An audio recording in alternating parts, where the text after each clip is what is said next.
Today's meeting is very important. We will discuss the path towards Ankara. What we are now seeing is the development of the idea of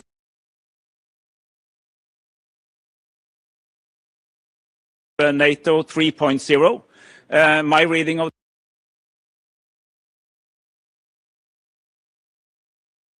that is that NATO 1.0 was NATO during the Cold War. Then we had some years where much of our activity was out of area and outside of Article 5, and a number of international operations in faraway places. What we're seeing in 3.0 is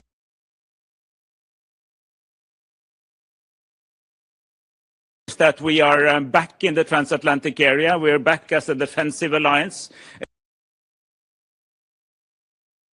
We are back focusing on Article 5, and we're back preparing for actual war in order to deter war. And what came out of the Hague summit last year was an agreement that was both to invest 5% in defense and security. That's 3.5 for pure defense and 1.5 for other security-related activities, but also to be very clear that Russia is the defining threat. It's not the only threat, but it's the defining threat. And that's important because as a current Minister of Foreign Affairs, but a former Minister of Defense, I know that the defense forces need to know what to plan for. What are the scenarios? What are the challenges? What are the issues to plan for? And knowing that we need to do more in Europe, that we need to strengthen our collective defense capabilities, but also what type of war to plan for is massively important if you want to use your money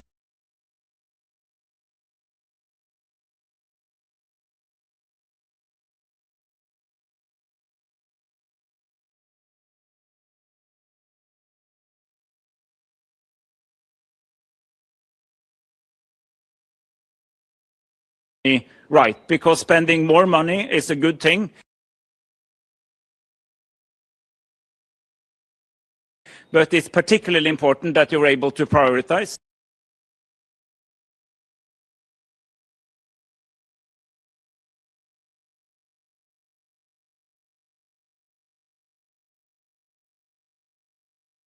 And that means that the money that we will now be spending has to be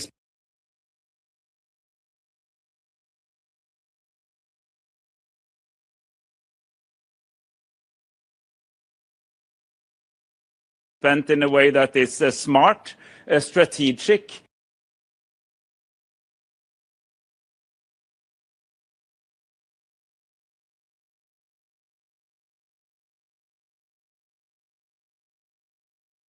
and common.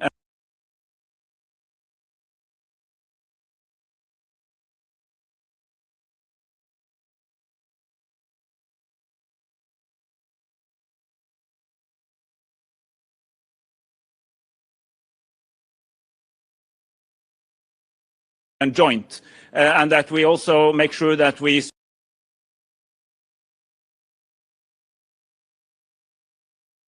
strengthen our defense industries, because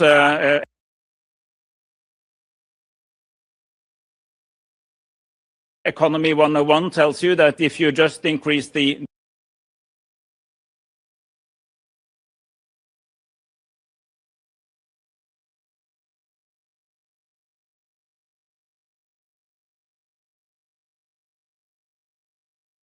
demand without also increasing the supply, you will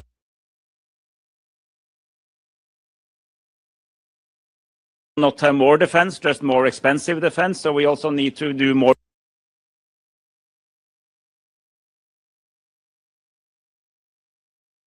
together in defense industries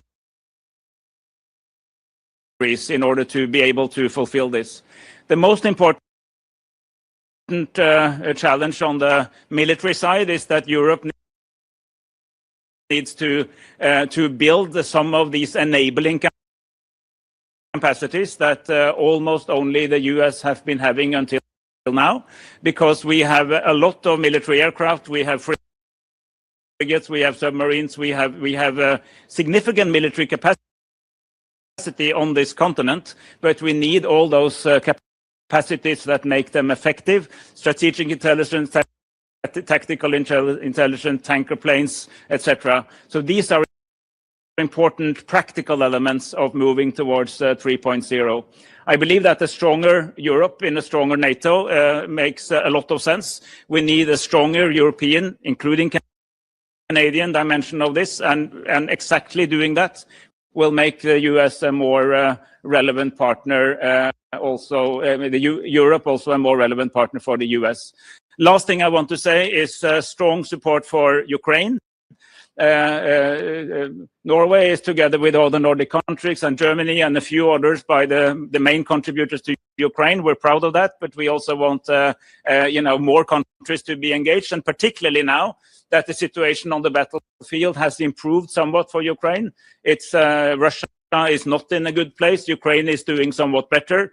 And we also recognize that Ukraine is becoming a security provider, because they are now actually the world leaders in anti-drone warfare, but also in drone warfare, and many of the new technologies that really have showed what war is like in the 21st century. So we need Ukraine. We need to make sure Ukraine will prevail in this war, but we also need Ukraine as a good partner, but also as a provider of security in the long run. So that will also be a theme here. I'm very happy to see my good colleague Subi present. And the very last thing is that there will be an Arctic 7 meeting. Norway is an Arctic country. We have for many years wanted a stronger NATO focus on the Arctic. I'm very happy that all 7, including the United States and Canada and the Nordics, are coming together for a foreign ministers meeting in this A7 format, which is the Arctic 7. Thank you.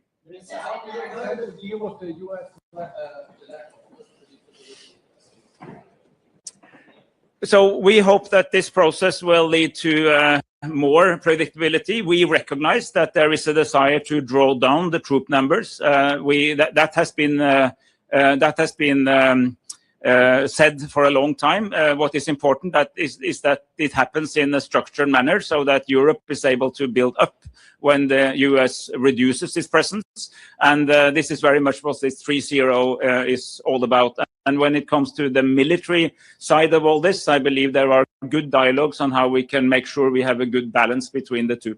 How do you even know when the US is drawing down? When one day it's 5,000 out, the next day it's 5,000 back, and you're not even sure where they're coming from or where I think we will primarily look at what's actually happening. There was a little back and forth on the 5,000 in Poland. I think now they are back; they are coming again.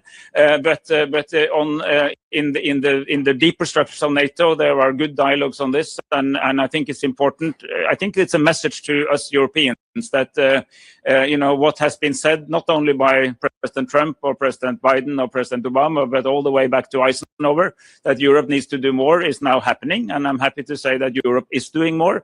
And but then we're also reminding our good friends on the other side of the Atlantic that NATO is also good for them. And I can take one example just outside of the door of the northeast Norway. We have the Kola Peninsula. That's where most of the nuclear submarines, most of Russia's nuclear capacities. These nuclear weapons have the capacity to destroy almost all American cities.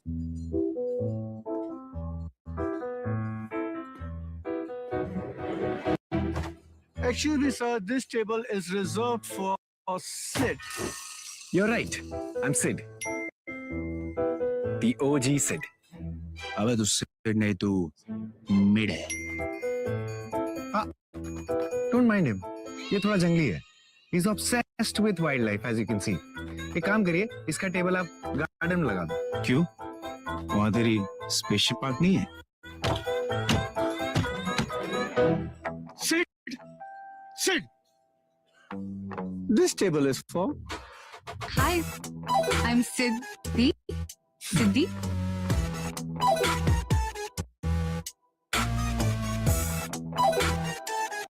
There's a watch for every fixation. Fast track. Never same, never sane.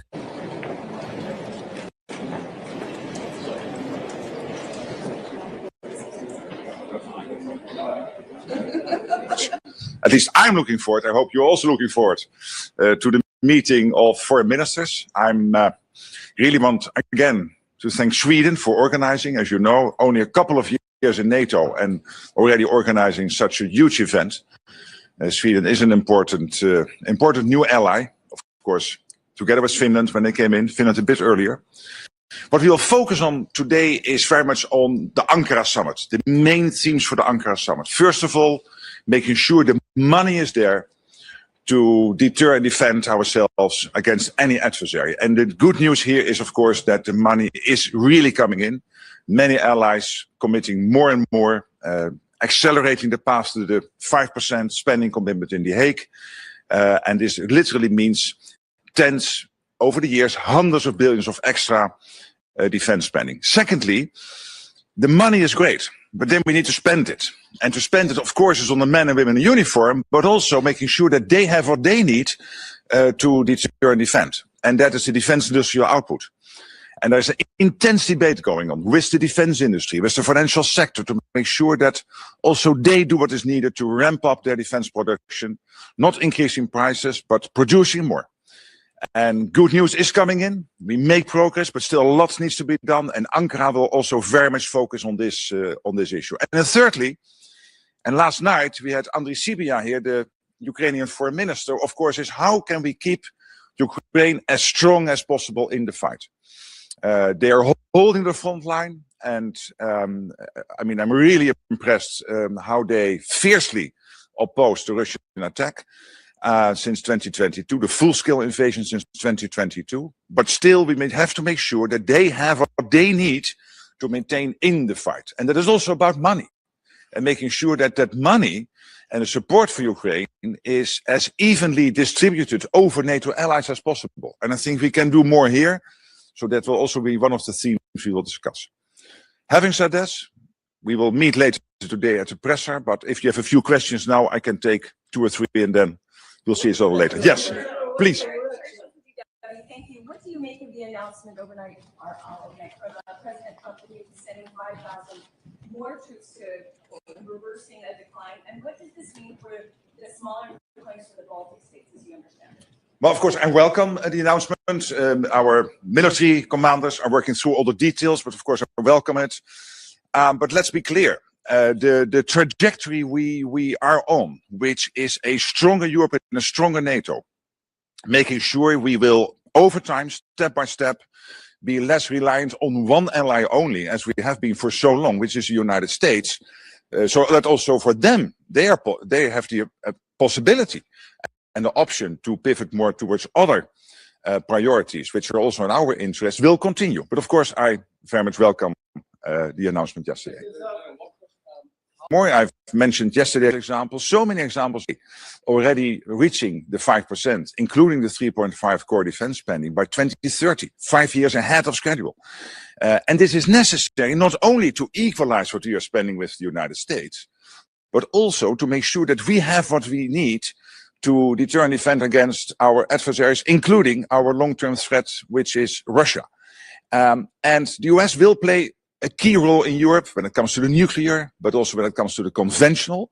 But what you will be seeing over the coming time is a step-by-step process where the Europeans step up more, which is really important. The Americans acknowledge this. And within that process, you will always have, of course, decisions and announcements which are part of the longer-term trajectory.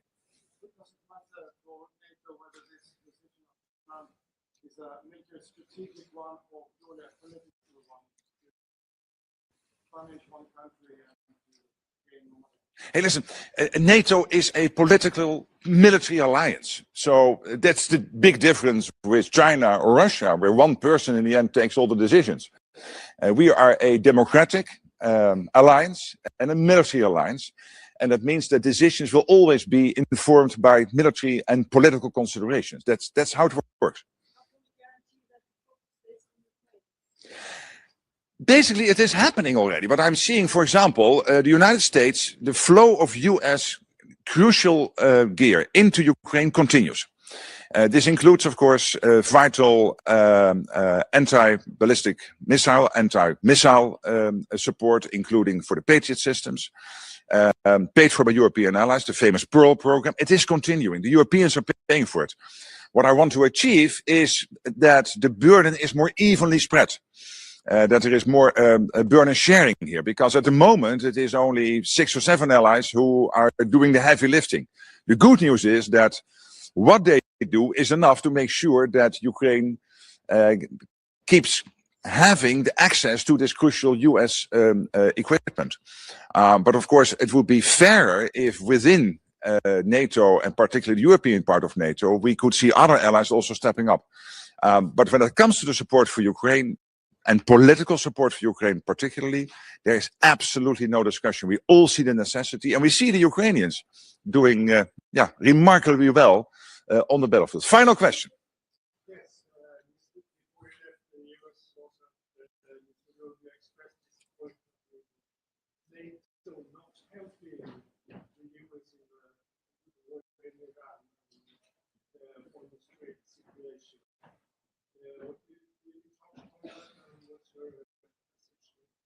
No doubt, when foreign ministers meet, we will discuss all relevant events, all relevant developments, including, of course, the Strait of Hormuz in Iran.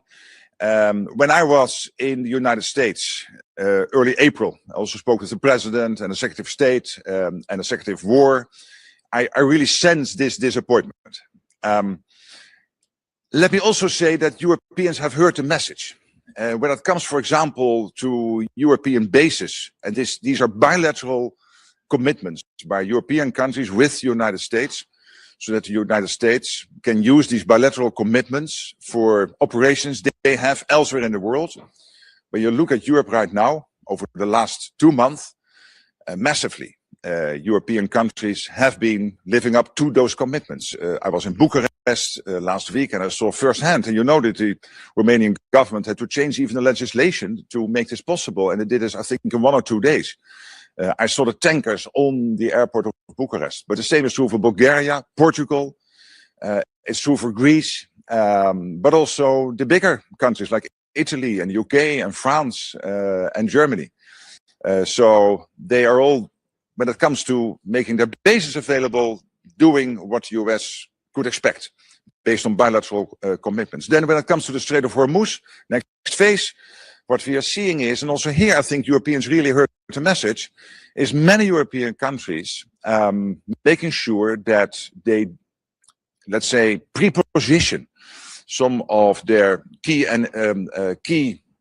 ships and equipment close to theater. For example, demining equipment, demining ships, demining uncrewed systems, so that in that next phase we can be maximum helpful as European allies with the United States to see how we can make sure that the freedom of navigation, and this is what is at stake here, the Strait of Hormuz is at this moment choked off, and the free movement of navigation is seriously under threat here. So, of course, this is an interest also for all allies, not for NATO maybe as an alliance, but clearly wherever we can help, we will be there. Thank you so much. And see you later. The concerns by the US, like we will address the concerns of any NATO member when we have these kind of meetings. For us, the aim is to have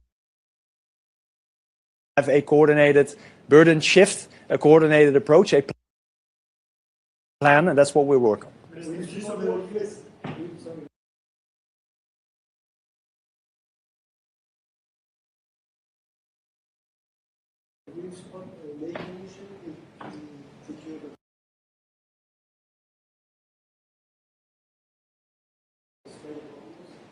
Well, currently the Netherlands is involved in the big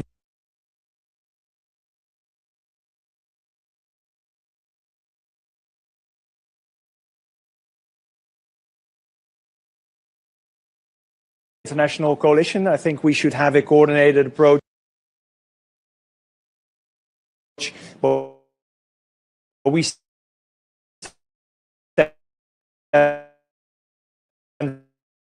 ready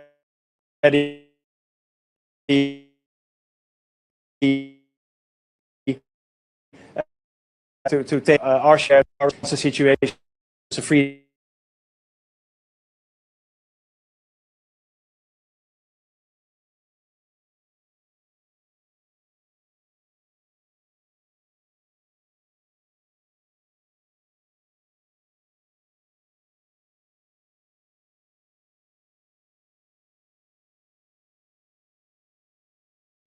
we need the expertise of NATO there as well.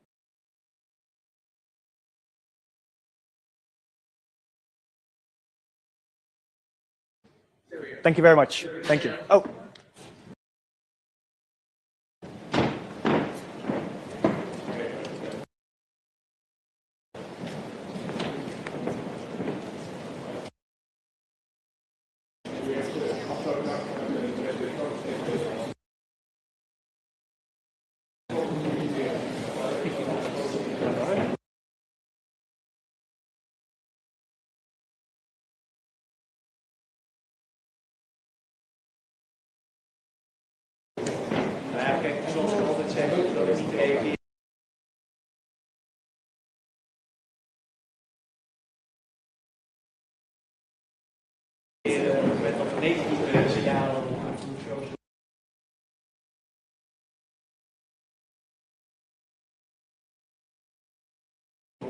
Bonjour à toutes et tous, je suis très heureux d'être aujourd'hui à Helsingborg, en Suède, 4 mois après mon dernier déplacement à Malmö, où je m'étais rendu à bord du Charles de Gaulle avec les autorités suédoises, et surtout quelques jours après la décision historique qui a été prise par ces autorités de se tourner vers la France et vers Naval Group pour l'acquisition de frégates militaires pour un montant de 4 milliards d'euros, qui est évidemment une nouvelle majeure pour l'industrie de défense européenne, pour l'industrie de défense française et puis pour les chantiers navals de l'Orient. Une décision historique qui fait suite à une décision qu'avait pris la France de faire confiance à Saab, constructeur suédois, pour les avions d'alerte aérienne dont la France a fait l'acquisition. Et vous voyez là que par l'acquisition réciproque d'équipements militaires, la France et la Suède démontrent la force de leur partenariat et illustrent la capacité qu'ont les Européens à développer une base industrielle et technologique de défense. Entre la France et la Suède qui s'approfondit, qui se renforce au fil du temps en matière opérationnelle, en matière capacitaire, mais aussi en matière stratégique, puisque la Suède fait partie des 8 pays qui, à ce jour, ont engagé, à l'invitation du président de la République, un dialogue stratégique dans le cadre de la dissuasion avancée que le président de la République a annoncé lors de son discours de l'île Longue du 2 mars dernier.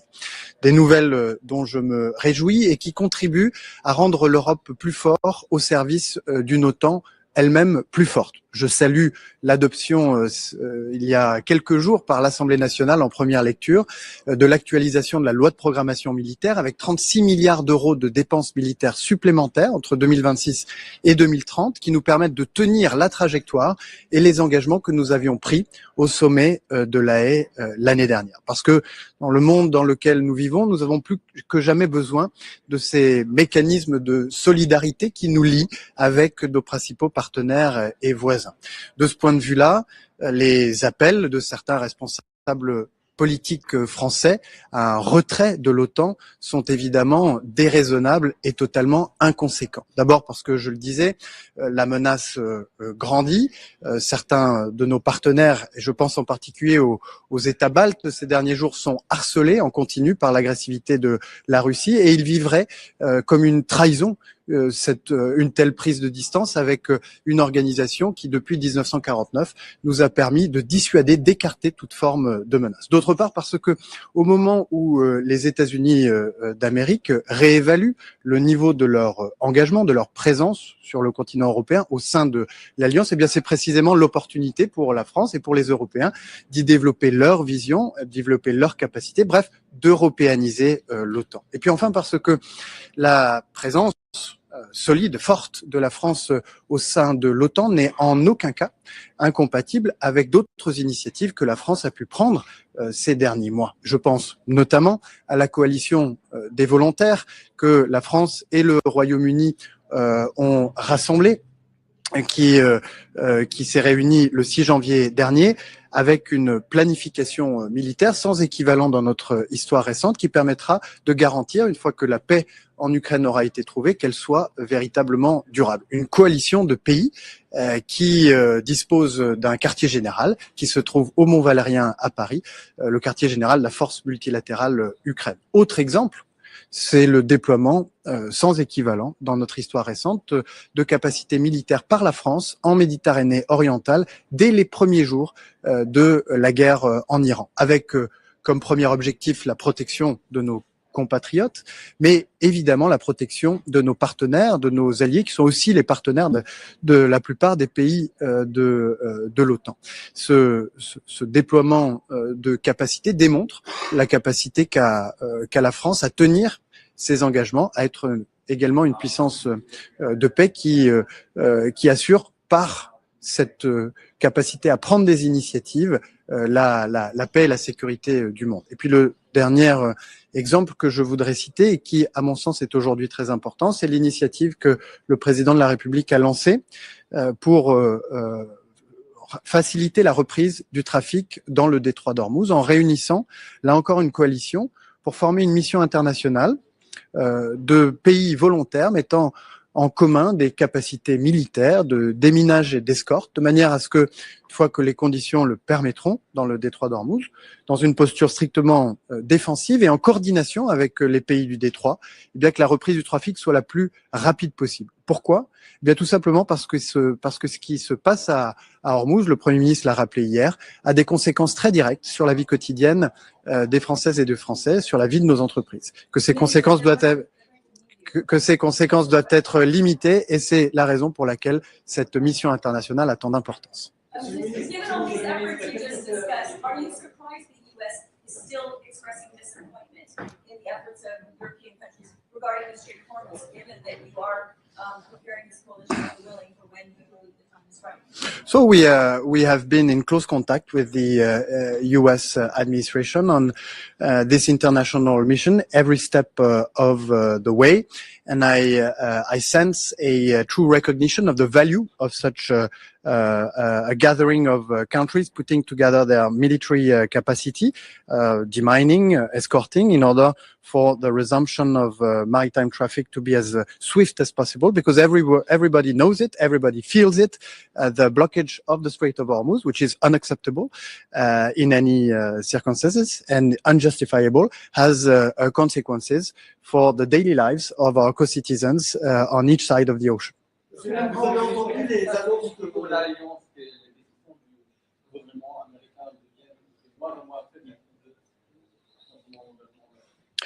Bien, je vous le disais, la révision par les États-Unis de leur niveau d'engagement sur le continent européen au sein de l'Alliance n'est pas une nouvelle récente. Cela fait maintenant des années disent que l'Alliance s'y prépare et que les Européens, depuis quelques années, prennent toutes leurs responsabilités. J'y vois là une opportunité de renforcer la place de l'Europe au sein de l'Alliance, d'européaniser cette Alliance, d'y développer capacité nos visions, de prendre nos responsabilités, une Europe plus forte dans une Alliance plus forte. Est-ce que c'est le meilleur moyen de faire les choses en amorçant sur le réseau social, les retraites, les ajouts de troupes? Est-ce que c'est la meilleure façon de traiter les alliés?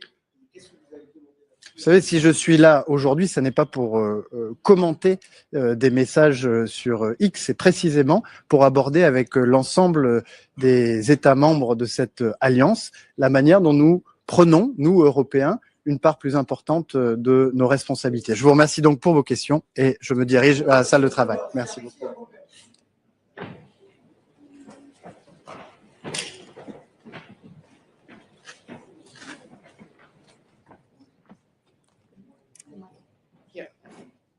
Good morning.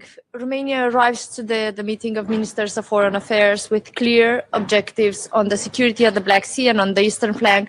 As you know, last week we hosted in Bucharest the Bucharest 9 summit alongside our Nordic allies.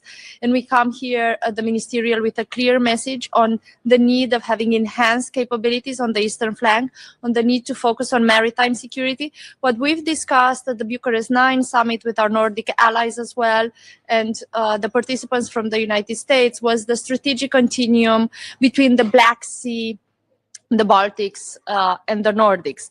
And a case example of that has recently happened when the Romanian F-16 pilot has successfully shot down a drone over Allied space in a common air policing mission over the Baltic states. And we believe that is a clear example of how we are in the same time security providers to each other, but also relying on the common defense and deterrence factor of NATO.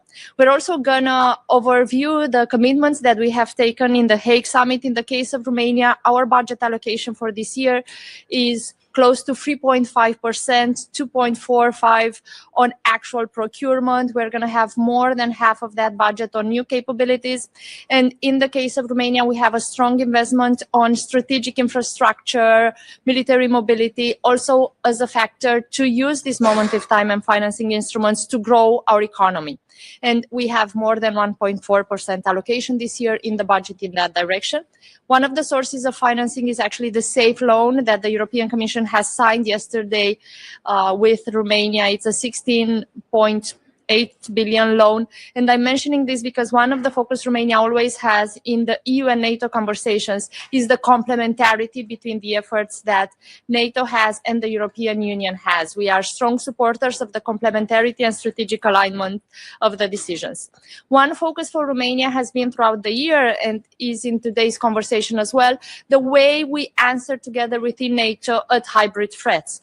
We're talking about hybrid threats that Russia is mostly posing, be it on land or sea, in the air, or otherwise in more complex environments. And we have worked in the last month alongside more than 10 allies to put forward proposals of a stronger coordinated response. We're going to host in Bucharest in October the hybrid symposium where experts from every ally come together to focus on the common answer we have within NATO. As we assess that the number and the intensity of hybrid threats, especially coming from Russia, is going to grow into allied space in the future.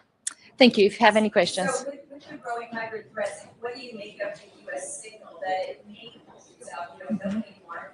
Romania has already been subject of a drawdown. So does it unsettle you that it looks like the U.S. will, in any case, reduce its presence along the eastern flank? Well, here it is quite clear that for some time we are preparing within NATO and, of course, within Europe to adapt to the new US strategy, which in time is going to be an increased focus on Indo-Pacific and therefore an increased strength that is needed from European allies to protect our own space. That being said, it is very important to mention that from the withdrawal of the rotative troops, what we have done with the United States and within NATO as well is we have managed to increase other types of presence. In our case, what was important was our ability to monitor our airspace, especially as we have the longest border with the war in Ukraine, more than 650 kilometers. And alongside United States, we have managed to increase our capabilities there for defense. And also, of course, the recent examples of Romania allowing for access into our bases for defensive capabilities and logistical support is also an example where we think it is important to showcase that between allies we are security providers to each other rather than some allies relying on others unilaterally. And we believe that is a good example of a constructive relationship. Therefore, our conversation and the position Romania has is that it is a continuous need for US presence on European territory. On Romania's case as well, we have had these conversations with our counterparts that we still think an increased need for capabilities is obvious on the eastern flank and specifically at the Black Sea. And why am I mentioning the Black Sea is we have there a demining experience together with Turkey and Bulgaria. We're at this moment able to share. बिना sunscreen लगाए बाहर नहीं जा सकते क्या? वैसे भी लगाते ही गायब हो जाता है। बिना हेलमेट के बैटिंग तो कर सकते हैं ना, पर करेगा क्या? Always use sunscreen. Play with chemistry. For more of the energy autonomy needed in the region to decouple from Russian energy sources. And we're also working with US on that in terms of energy transportation infrastructure.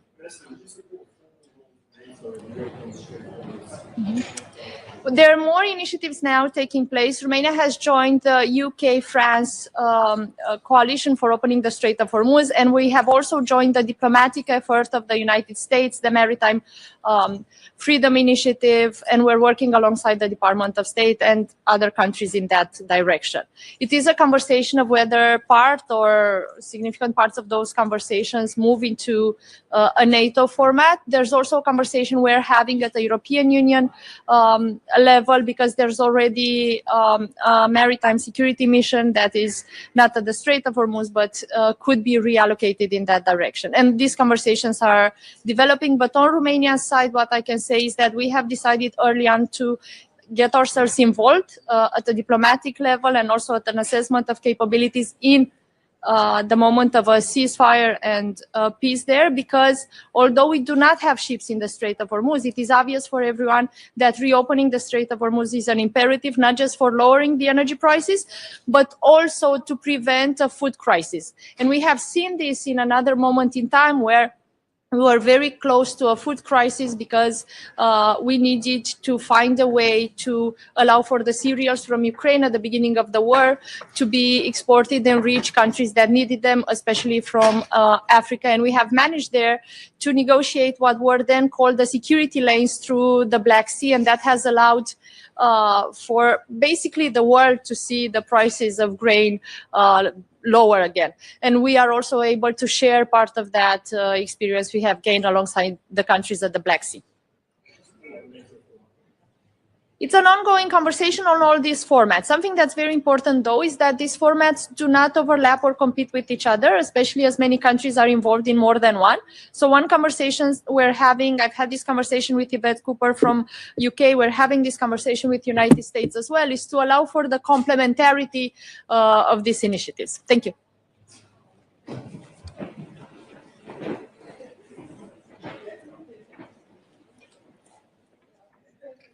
So good morning. It's a pleasure to be in Helsingborg for what is a very important foreign ministerial meeting. First of all, it's an opportunity coming close to 1 year since the Hague summit to take stock of what has been achieved since Hague, but also in light of the upcoming very important summit in Ankara. We will be discussing several very important topics. First of all, we are taking stock in terms of our achievement when it comes to investments in the area of defense. We will be discussing our defense industries, but also equally important, we will be discussing the very diligent support that we have provided as an alliance for Ukraine and what our plans moving forward are.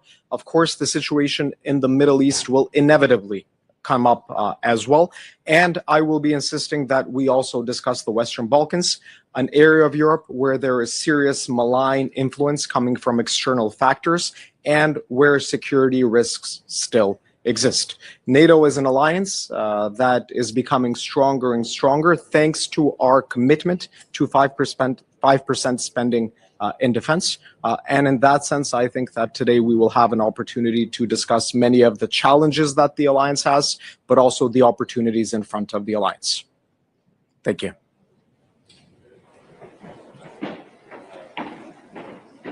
Good morning, everyone. So we have one big task in front of us for NATO to put the money where our mouth is and to invest into defense. Without investment, there will be no proper deterrence and there will be no peace. So this is the answer. The other thing, from Helsingborg to Ankara, we have to show the unity of alliance, to show to ourselves, prove it to ourselves, and also show to our adversaries that we are united as never, that transatlantic bond is effective and it's working, and this is how we will continue. There are a couple of more things that we will be talking today. The first, that NATO is, and NATO security is indivisible. So this week only in Lithuania, we had twice year alerts because of the drones interfering into our airspace. And it shows that we have to increase our posture on the front line. We have to strengthen our air defense, and we have to also add counter-drone capabilities into everything that we have on the front line. We cannot remain living with the gaps in our airspace. And meanwhile, together with this, we hear the accusations, false accusations coming from Russia that Baltic countries are enabling these operations and enabling Ukrainian attacks on the targets deep in Russia. This is absolutely false. Lithuania has nothing to do and never allowed its territory or airspace being used for these kind of attacks.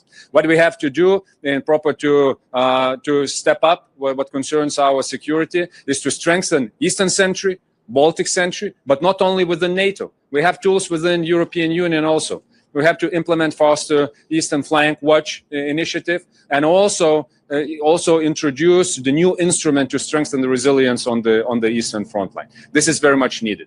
The second thing, that's for Europe to step up. We have main threat, Russia. That is 360 from Arctic down to Mediterranean, from cyber to space. So we have to step up also our capabilities. It's for us to take more share on our shoulders. Third, Ukraine. Ukraine is defending now the first contact line. And we have to support them with everything that we have. Before Ankara summit, we expect that there will be the instrument that would allow us to share the support to Ukraine evenly and in fair way. It cannot be left only for some of the allies. And the final element and the topic, that is defense industry. We have to make it more open for the North American, our allies. We have to make it really mobile and without the bureaucratic additional barriers in it. Thank you. Lithuania is very affected by deployments in Poland. So with this reversal by the United States, do you have any clarity on exactly what the U.S. presence is going to be, not just in Poland, but also in Lithuania? Have you had any news about the soldiers that are there? We heard the news from Washington this morning or this night already. So we believe and strongly believe that it's in the United States' interest to have deployments in Europe. That is the most effective way what concerns deterrence. That is the cheapest way to keep the continent in peace, and it is also the benefits militarily for United States. It is in our interest to have them at the very front line because this is the most effective deterrence, and we provide the best host nation support, the state-of-art housing, and all the conditions what concerns training there. So I believe that there will be the long-lasting solution as we are hearing indicators right now. Thank you very much.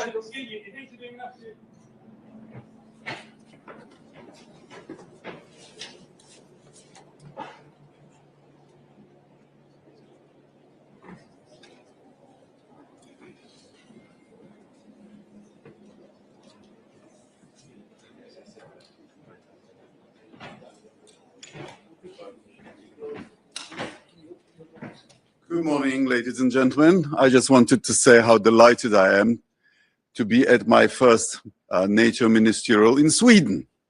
And I wanted to thank our Swedish hosts for the wonderful venue, their majesties for their gracious invitation to their summer residence, and their participation in our informal supper last night, which centered around Ukraine. We were briefed by Minister Sybiha. Things are looking up. We hope that Vladimir Putin recalculates now that Ukraine has been granted additional resources.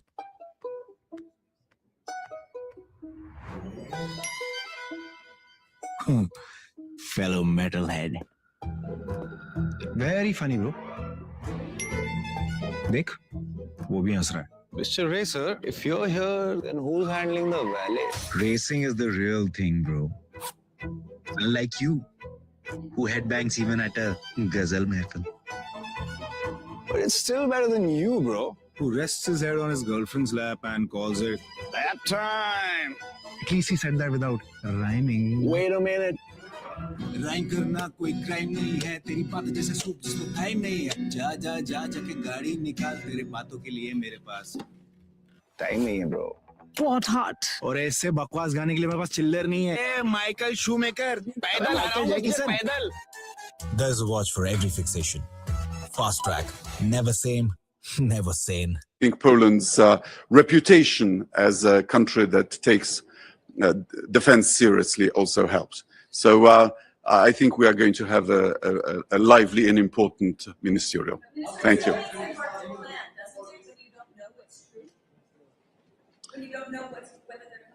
All's well that ends well. Thank you very much. I think this makes Putin very uncomfortable. Thank you.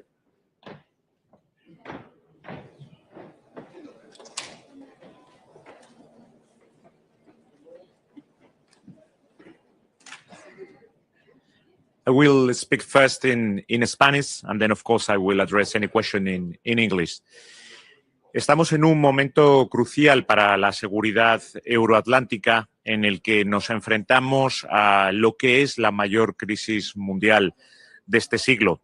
La agresión Rusia contra Ucrania continúa. Ayer tuvimos un consejo OTAN-Ucrania en el que volvimos a reafirmar todo nuestro apoyo a Ucrania y en ese sentido España ha comprometido 50 millones de euros nuevos extras al mecanismo PURL para garantizar la defensa ucraniana.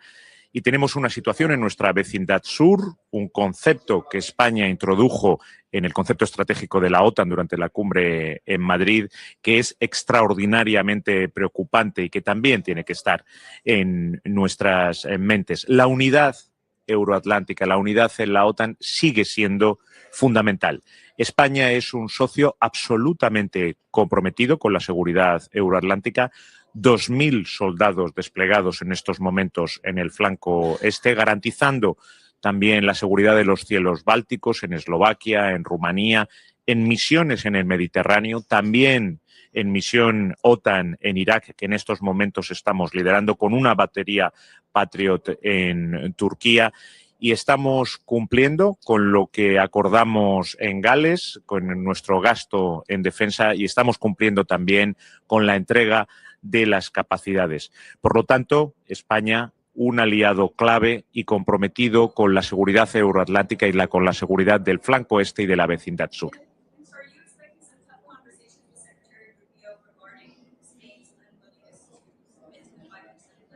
No, I don't expect it because Spain is a totally committed ally to NATO. We have a historical deployment of troops in the eastern flank, 2,000 soldiers, more than 4,000 soldiers all over the world. We are leading the NATO mission in Iraq. We are present in the mission in the Mediterranean. Our airplanes guarantee the security of the Baltics. We have a Patriot battery in Turkey also to be committed to the security of our southern flank that we know very, very well.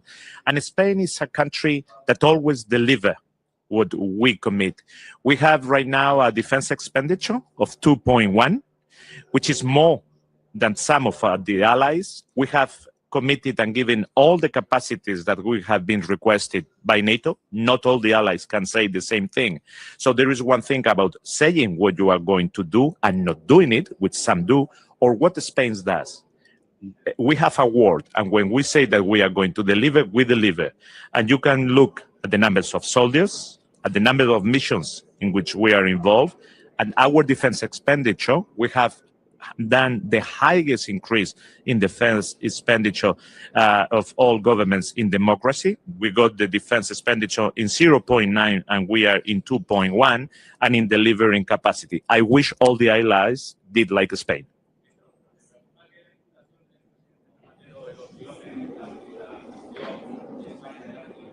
En absoluto, nadie me pregunta por ese asunto y lo que sí, he tenido varios encuentros bilaterales ya con mi colega canadiense, mi colega de la República Checa. Ayer en la cena estuve hablando con todos ellos. Todo el mundo lo que señala es la solidez de la posición internacional de España. Todo el mundo aplaude nuestra política exterior humanista, basada en la coherencia, que dice lo mismo en Ucrania que en Gaza, que en Líbano, en cualquier lugar del mundo y frente a cualquiera, cuando se ve también nuestro crecimiento económico, el mayor de la Unión Europea, con un récord de empleo, 22 millones de personas en la seguridad social, todo eso hace que la posición de España, no podía ser de otra manera, por supuesto, sea una posición sólida. Y aquí en la OTAN, un país como España, un país fiable, que siempre cumple lo que dice, 2,1% de gasto en defensa. No todos los países pueden estar en ese nivel de gasto, a pesar de que digan que van a dar mucho más. Todas las capacidades pedidas por la OTAN las hemos entregado. No todos los aliados de la OTAN hoy en la sala podrán decir lo que yo sí puedo decir con la cabeza muy alta. Y un despliegue histórico de soldados. Solamente en el flanco este, 2.000 participando en misiones en el Mediterráneo, una batería Patriot en Turquía. Ojalá todos los aliados de la OTAN tuvieran el compromiso con la seguridad euroatlántica de España.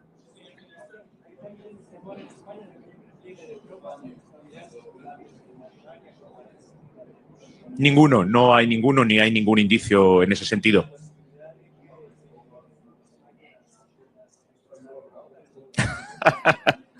Hablemos en serio. Thank you. ¿Quién? Perdón.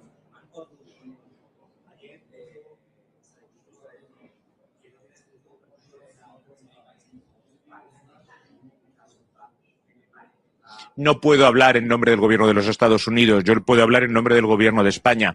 España es un aliado comprometido en la OTAN y creemos en la seguridad euroatlántica y vamos a seguir comprometidos con ella. A los medios españoles, si queréis, nos ponemos a un lado y os hablo de la flotilla. Muchas gracias.